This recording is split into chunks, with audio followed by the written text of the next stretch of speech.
All right, they gave us a dark room, so I'll try to dance a little bit, say something controversial to keep you guys awake. But anyway, sorry I'm a little bit late. I was in the wrong place. They were talking about Helm charts. And Ericsson, I have a long history with Helm charts, so I sat there for a moment going, I don't think this is right. And I figured out this is CD, not AB, so my apologies. All right, so we're going to talk about a couple of things, and what I'm going to start with is kind of like a OCP 101, so you guys can get kind of up to speed on some of the things happening at OCP recently, and then we'll get past that and we'll move into like the heart of what we want to talk about. And the heart of what we want to talk about is going to be, where we are going with our open 5G radio unit platform that we call Evenstar. So, like I said, quick review.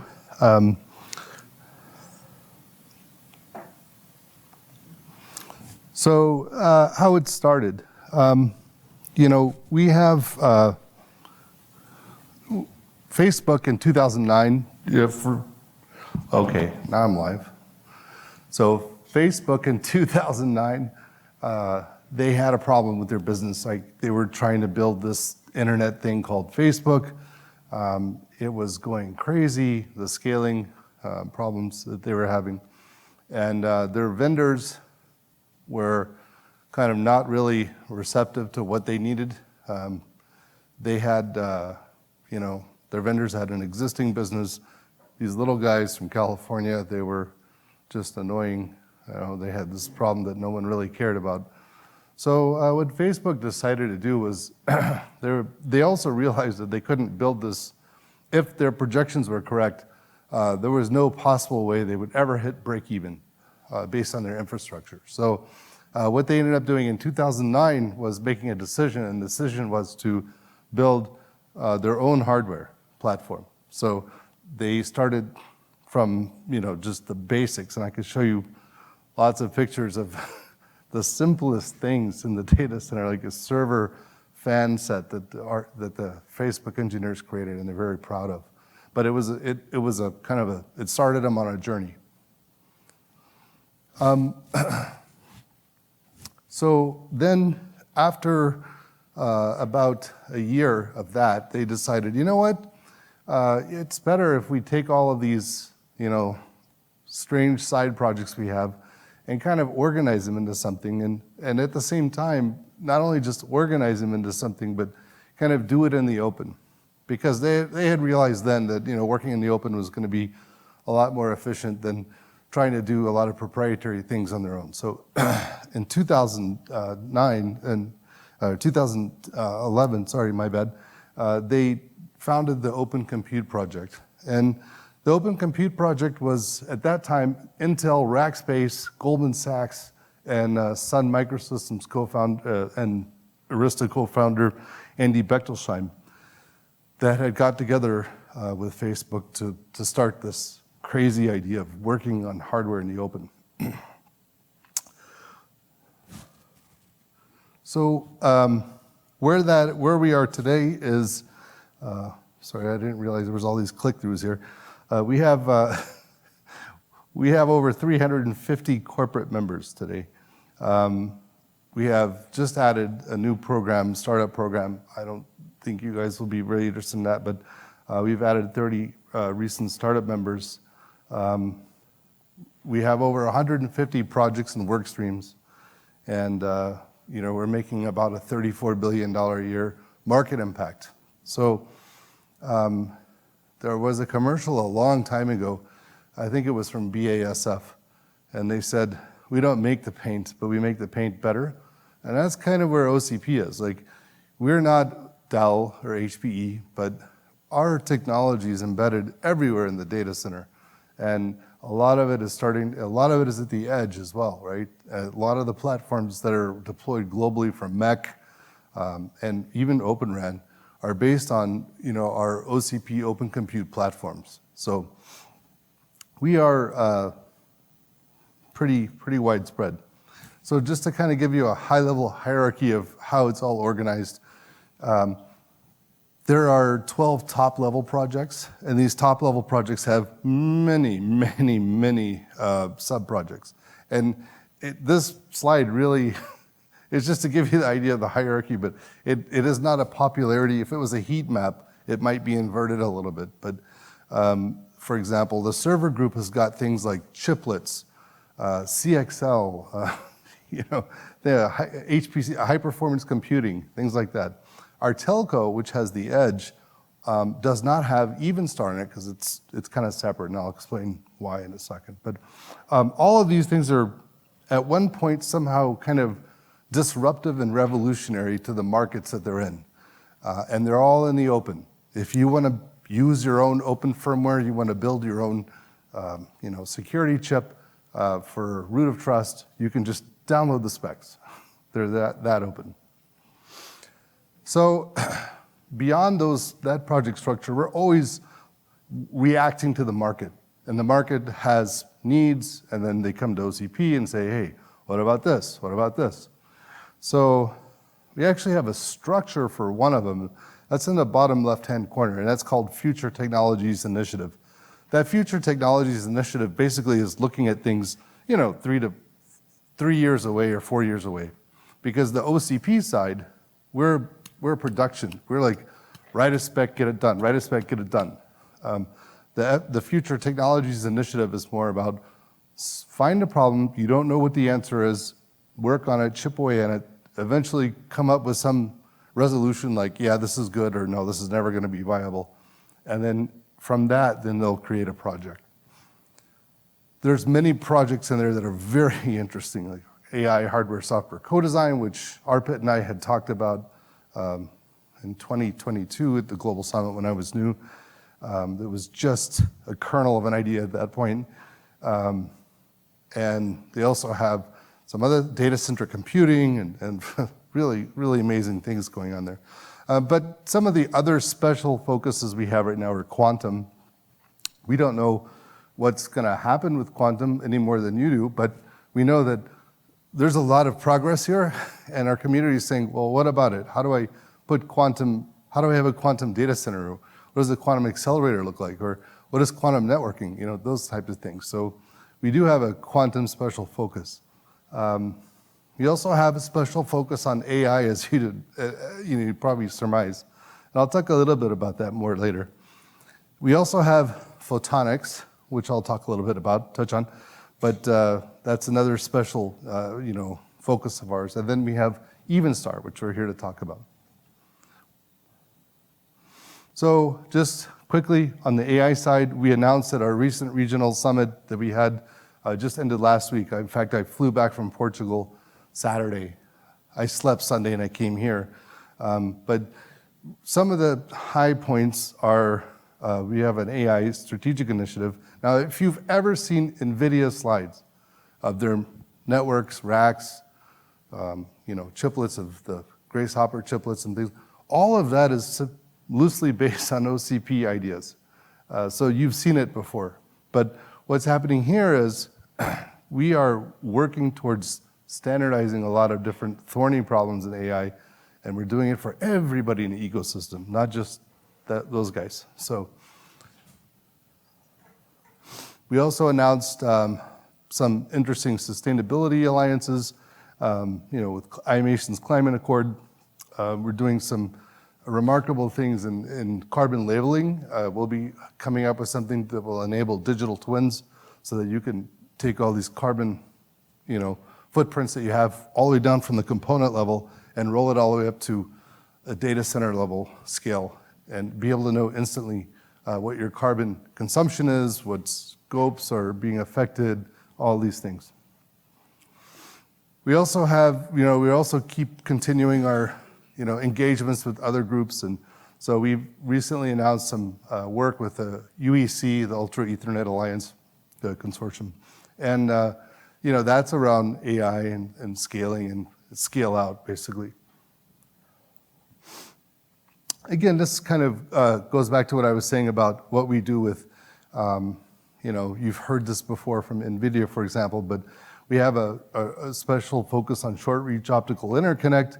What the problem they're trying to solve is interconnecting compute and memory really quickly using optical, and they think they could do it in a very power efficient way.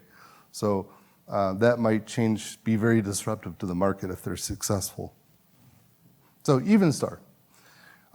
In December of 2020, Meta was talking about starting this Evenstar program. They had a GSM radio that they had built for the last mile.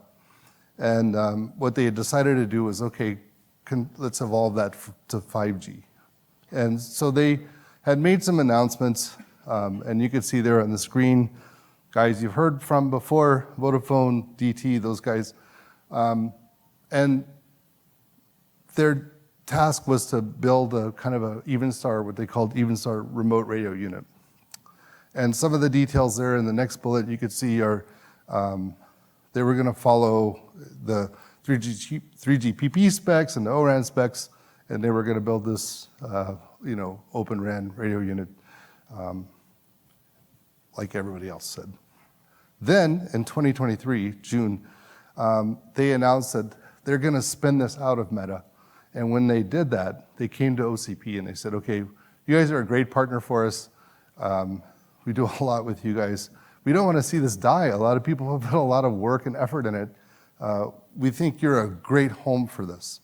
So in June of 2023, we started the process of accepting this, contribution from Meta. And at the time, we had some ideas, but we didn't really have a plan as far as what we wanted to do with it. The original as contributed spec is a dual band 4T or 88R unit, outdoor radio unit, supports DPD, CFR, has some active PIM countermeasures. It's a kind of a modular architecture. You can see there on the screen where these are all FRUs you could replace in the field, so it's easy to reband it for your local deployment or even service it, I guess, if something were to go wrong. So all in all, a very, kind of an interesting concept, interesting idea. All of this was contributed to us. It's in our open repo right now and in our OCP contribution database if you want to take a look. It's a soup to nuts radio unit. So just to kind of bring you up to speed, we just had our regional, like I said, last week in Portugal. This was the first time we had a track at our regional for this. It's really kind of been more or less a skunkworks effort up to this point, but we finally have started our community said, hey, we want to get involved, we want to talk about it. So we put together this Evenstar track. We had roughly 10 talks there. It was kind of the same talks that you'll find here, a lot of it, but some good insights we got from operators, like why they would or would not adopt ORAN, and that's something that we're very much listening to. So just to summarize where we are today, is we have the Evenstar 4G, 5G radio unit. That's been contributed. We have it. If you want to download it, you can do it. You can build your own. We also have started a work stream, and the work stream is to take this contribution and do something with it. The last thing I'll do is the transition, and the transition is we have started this effort to kind of relook at all of our assumptions, like why would you build an OpenRan radio unit? Who's it for? Who could use it, or what are the barriers to use? So I know this seems like, a solved thing, but for us at OCP, who we're involved with a lot of things, we didn't feel like we had a solid, handle on the fundamental reasons why this is important. I mean, we have a radio unit. You could start using it, but is that enough? Is that, we just add features to it and call it a day? We weren't sure, so we decided, let's dig into this. Let's find out what the market really wants, and what is it that we need to deliver. So that's why I'm here, talk to you about that part. Let's start with our vision. So our vision, we had a vision, and this vision was, maybe what we have isn't adequate. Maybe OpenRan isn't just building macro radio units to put into a large network. Maybe there's something different here that the market really needs. And so we came up with a vision, and this vision is kind of summarized here. It's really kind of detailed, but summarize it in a slide, basically. Instead of building an open radio unit, what if we built a platform? And this platform could be extensible. This platform could be used in many different, maybe unanticipated ways. But instead of having just a product approach, now we have a kind of a platforms approach. So that's our first, idea, and it changes our thinking on a lot of different things about ORAN. The other part here you can see in the bullet is, let's re-listen to the market. And from what we hear in the market, I don't want to start a war or anything like that here in this room, but what we hear in this from the market is that carriers want to do ORAN for various reasons. Maybe it's logistics. Maybe they feel like they could have some pricing leverage. Maybe they are looking to redefine, maybe they have a nationalistic reason, like sovereignty issues or something. There are different reasons here than what we hear about in the press, in the OpenRan press. And so we are doubling down and talking to everybody, and you're hearing some very interesting things. Because our intention was to kind of build a base use cases for an OpenRan radio unit and make sure that whatever we do aligned with that. So in our vision, what we decided was we have to have something that's extensible and modular so that you can use it in ways that we haven't really been focusing on. And I can tell you, for example, one of those ways was I was talking to a small group, and I was presenting this, and not this exactly, but Evenstar. And we had a kind of a free-flowing discussion, and one of the gentlemen in there, hadn't said a word, stepped up, and he was like, there is so much OpenRan on the market. Why are you doing this? And we basically said, we don't know. We're trying to find that out too. But he says, well, I do have one thing that I could really use. What's that? He says, I run a railway. I'm responsible for communications at the railway. And we would love to be part of the 5G universe, but we just don't see a way to get there. All the macro vendors, all the guys that we talk to, that are attractive to us, like they don't really like to do business with small companies, for example. But all these guys have solutions that are way beyond whatever we could fathom deploying. Because in this case, it was for a US railway who has got a lot of miles to cover and very unique requirements that they've built up over time.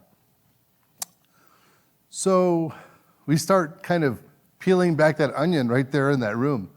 And, it's got to be explosion-proof and cheap and all kinds of things. So that kind of opened our eyes. Like, there are different use cases than what you are thinking about when you read RCR news, right? Wireless news. There are a lot, there's like maybe a long tail of things in here. And if you looked at those long tail, what if we could build a radio platform that could serve and address that long tail of applications? So another kind of plank in our vision here is that whatever we build, and OCP's kind of accomplished at this, but whatever we build, we want to build so that it builds a bigger ecosystem around it. So a lot of times, I've built radios in the past, working for various companies. You build a product for the company, and you sell it, and they could do various things with it. The end.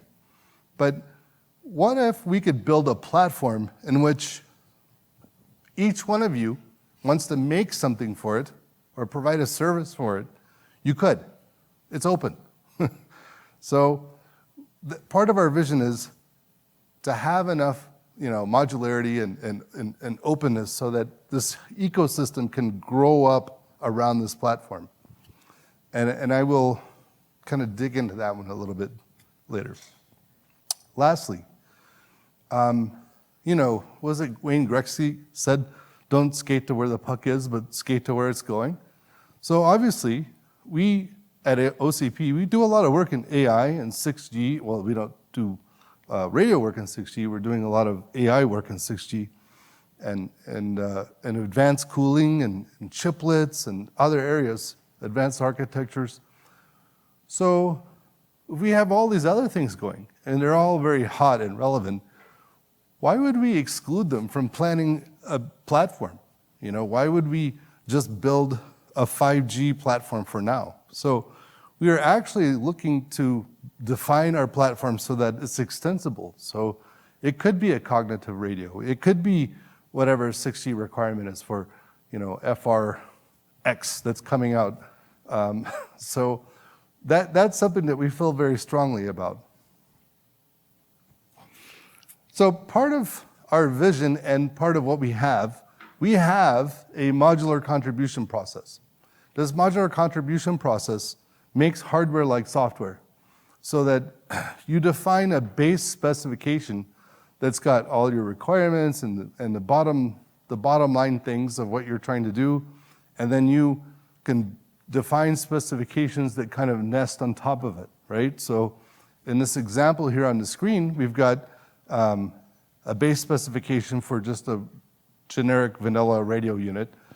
And then in the middle part, you can inherit all those and you can define what you need to define for, and there I think one example is a FR1 8T8R outdoor radio unit, or you can recast that as an outdoor small cell, or you can recast it as an indoor radio unit, for example.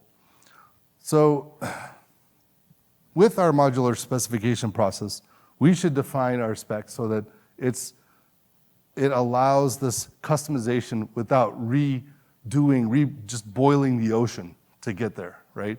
So we think by doing this, and we've seen it in our other projects, this allows people to tinker and build things really quickly and iterate without having to, because they don't have to define everything. They could just inherit from the layer below it, right? So we think this modular specification process is extremely important to the success of building an open radio unit. We also feel like it has to have a very inclusive development pipeline. And what I mean by that is, yeah, OCP has got a group of organizations and people that are getting together to define this at one level. But why not reach out to SRS and Linux Foundation and all the different people working on different pieces of software and make sure this platform can support all that development and supports whatever the work products are from those groups. So that's our intention, is to be very engaged with everybody, right? So that when you guys define software layers, that you have a place that you can try them, that you could run them on. The next little bit of it was, I put here OAI OTIC, but that's just kind of a placeholder for, the whole testing thing, right? Be open to having whatever hooks, define tests, whatever it is we need to do, so to allow this, testing to take place at the OTIC level and that kind of thing. And we have a lot of ideas around it. I just didn't want to put it in the slide. Gets too busy. Lastly, also be inclusive in our pipeline to have TIP certifications and even I didn't put, but regulatory and things like that. So this becomes like a true product pipeline, but it's not owned by anybody. It's a collaborative pipeline in which we have well-defined interfaces that we say, okay, here's the work and here's how we're going to do it, and here we go. So I briefly mentioned this before, but we have a large platform in other domains. If you've run, like I said, Mac or OpenRan, you've probably run on an Open Compute Edge platform. But we should also be inclusive of these other projects so that we can build better end-to-end platforms. So that's a little different for us too, and that will be like the anti-silo, where you go across and you make sure, okay, if we're going to define something, like I heard an interesting idea at our regional summit, and it was a company that wanted to do. They were like, okay, yeah, eCPRI is great, but you got to like interop it every time. Anytime you connect to something, there's an interop exercise that goes through. So we talked about, oh yeah, we could do this, and that. But at the end of the day, maybe there's another way also, right? In addition to eCPRI, maybe you can optimize for like Ethernet, RDMA, and we have defined the world standards. Like we work actively with IEEE for going beyond 1588. Like we do PTM, we are working with CERN for White Rabbit. I mean, we have really high resolution timing solutions, and they're free and they're very advanced, and very robust. So by including all these different areas, we can make a better end-to-end product, right? It could be a better CUDU, core piece, whatever. This is the one I promised to come back to. So this is the modularity thing that I'm trying to describe. And so with the RFIC modularity, our idea is to actually have both physical and electrical openness, right? So we'll have these protocols in which if you want to bring your RFIC from Intel or AMD or roll your own or FPGA, whatever it is, that you can do it. We can support you. This platform is not exclusive. You won't have to re-spin the board. You could look at this as modularity in RFIC. We think that's also important for that previous thing I showed you, where you can make a outdoor radio unit or a small cell. That's also a tactical piece that you need to be able to do that. But we also have in test and measurement, OCP has these experience centers and their test sites all over the world. And they're open test sites, open to anyone, so you can use it to deploy and test for free. And so we should find a way to leverage that, because it's a global footprint, in addition to all the other layers of testing that you have for OTEX. Maybe it's development focused, I don't know, but we think that leveraging this test and measurement scaffolding that we have a very powerful framework for testing and building automated tests, things like that. To integrate that, we feel like that's a degree of modularity that allows quick reuse of software and hardware platforms.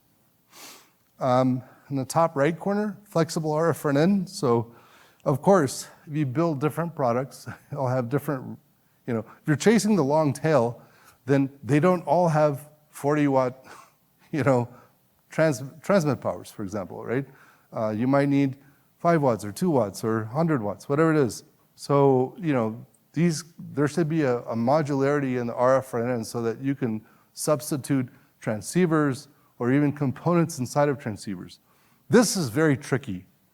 This is very difficult, but we have some models that work in different domains that we think are worth going down that path and solving the problems for. We think it's possible. Lastly, we also define specifications for chiplets. So we should have the ability to leverage the open chiplet economy that we've built into this platform. So what does that mean? What that means is you can collaborate with different IP holders, right, to define whatever RFIC or whatever function that you need to define. And we have the protocols, the tool integrations, all that stuff, so that you can define this, and you don't have to go build an ASIC. You don't have to build 1 million units to get what you want. You can actually use the modularity, like the turtle, they say turtles all the way down, right? The modularity all the way down to the chipset level. So by by going down to that level with modularity and all the way up to the systems level, we think this vision is realizable. So some of those other areas, like I mentioned, that we feel like are part of our Evenstar effort are going to be solving for thermal problems, increasing efficiency, of course, taking care of capacity, supply chain, all these, size, weight, and power, all these things that you need to optimize for. But we have we have data from other projects that we should leverage here that gives us a head start. We also have, like I said, a very advanced AI effort. A lot of that could be realized as processing, could be realized in software structures. There's a lot of different things that we've done. And this is, like I said, we're looking at the radio unit. Yeah, of course, you've got, schedulers outside in the, in the RAN and whatever, but we're actually thinking of, in terms of how could, like if you needed a cognitive radio, could you do it off the platform? Maybe in some cases not, like you'll need to do it on the platform. We also have a really big focus on sustainability, and so we do things like we are specifying increasingly for completely recyclable designs. There's also circular economy things that we're doing. So let's say you have a deployment and you reband, there should be a way to reuse the amps or whatever, the transceivers in a circular economy fashion. And I can go on and on. I love to talk. So lastly, kind of where we're headed, and our intention is to build this vibrant community around this project. We intend to work in a hardware-software co-design fashion to do it. It's not just siloed hardware development and siloed software. We want to embrace the Linux community and all the communities that are building layers for this and say, hey, whatever feedback you have, we'll go implement it in hardware. We'll make it better for you. So, also, we have the development pipeline that we said we'll continue to iterate and improve that. We have, multiple resources. As I say, we want to continue to engage that, and the integration with all the communities, the TIP, the ORAN Alliance, ETSI, another group we work with. So we feel like these are the important and most salient points for building this platform. So I think with that, I'd like to invite you guys to join the movement. There's a QR code here. You could join the calls. It's pretty easy. We're writing white papers right now. We're just trying to define that vision. How do we get there? We have a very diverse, community of both operators and component suppliers, and system integrators are kind of thin. But we have a very vibrant and technical community, but it's open to all, so you could just join the calls. So with that, I wanted to see if there was any questions. I think we got 11 minutes. I went pretty fast. Yes? You spoke about open hardware, and I was wondering if the software part, which I think is an important component of that, and then supporting all the other applications, like and all of that, is it also part of the ML? So the question is, if you guys didn't hear, we're developing open hardware, but what's the open software? How does that look? How does that happen? And so our intention is to, like I said, integrate with other, people that are building the layers. But also, we have kind of a responsibility. We're going to build the abstraction layer that goes in between the hardware that allows the software to be less, dependent on the hardware configuration. So we're going to do that, and it's going to be in the open, so it can evolve and change and grow. And hopefully, because we took this approach, we built this layer called SAI in networking, and that has worked out well. I mean, you have Sonic and Dent and all these things that have happened because of this switch abstraction interface. So that's our approach here, is we're going to build a kind of an abstraction layer for the hardware, and then I found this on the web. and then we're going to kind of integrate with all of the guys that are doing the work, and kind of just have like a kind of virtualized projects where we have like kind of community calls between the different projects and things like that. Does that answer your question? Yes, but it's like a big bother. I mean, getting filters Yeah, through it. yeah, Every argument is often putting your own filter. It's not very easy. correct. Oh, he has a microphone. Any other questions? So I'll ask you guys a question. I mean, so you've seen our idea here. What do you think? Do you think this is something that would be useful? Do you think this is a direction in which you would like to head? Do you think there's any kind of scary roadblocks or boogeymen out there that we got to watch out for?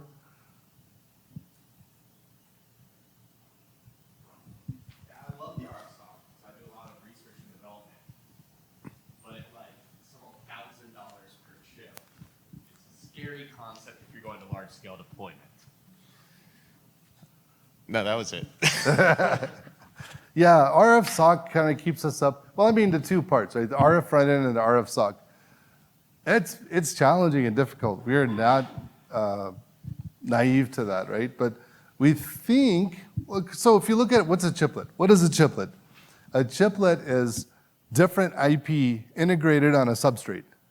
So we're thinking maybe naively that for the RF SOC, you can approach it the same way, where you kind of have this concept of a substrate, and then you can define, because in a chiplet, you have to define, like one of the things we have is called BOW, bunch of wires. It's a protocol that allows to interconnect the different pieces, right? So if you solve for interconnection of the pieces to communicate with each other, and maybe you set some standards on power and size and things like that, we think it's a solvable problem. We think that you could actually put different components, whether it be FPGA, ASIC, even CPU-based, whatever, GPU, all these different things as in the RFIC part, and as long as it conforms to whatever input and output protocols that you need to have for the rest of the board, we think it's doable. So we'll have to definitely, there's a lot of protocols and interfaces that you'd have to make it happen, right? Make it right to make it happen.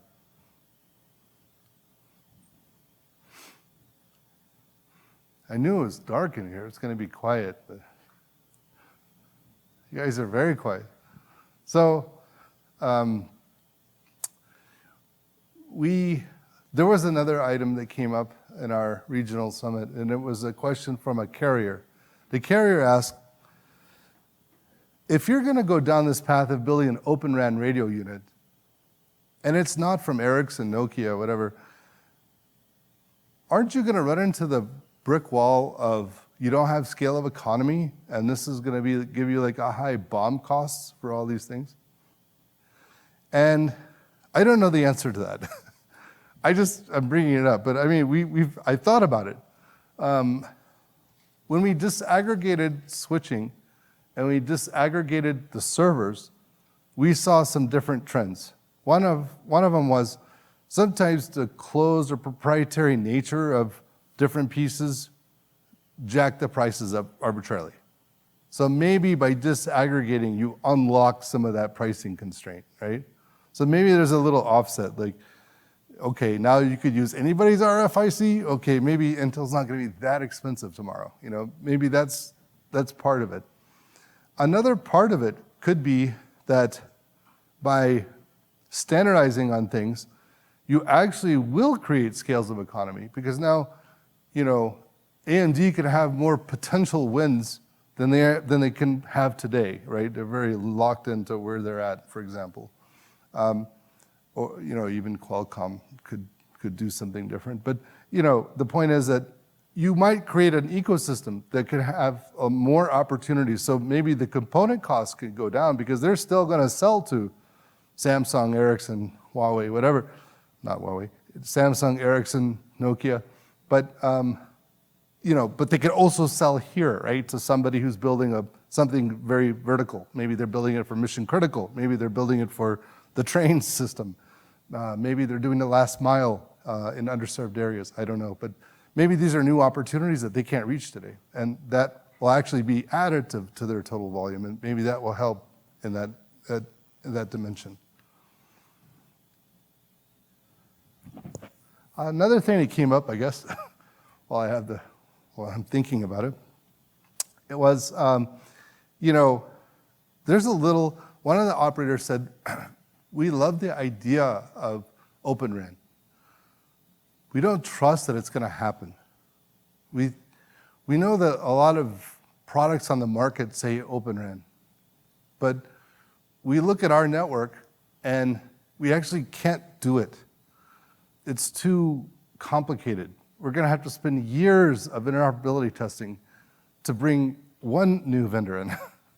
If you're talking about, it's a smorgasbord, right? Where you have, in number of suppliers. How are we going to handle that? So there are challenges. We have to figure out things in the certification domain. We have to, because we do things like that might be helpful today. Like we have certification badging, and we have interoperability plugfest badges and things like that we do for our other products. Maybe that's something that would be very helpful here. So, let's say you're defining your RF IC, and you've put together something new. Maybe if we've standardized the testing for it, that it's not going to be, problematic when it gets deployed. Maybe things like that. Anything else? So, again, encourage you guys, come to our project. Put in if nothing else, just listen, see where it's going.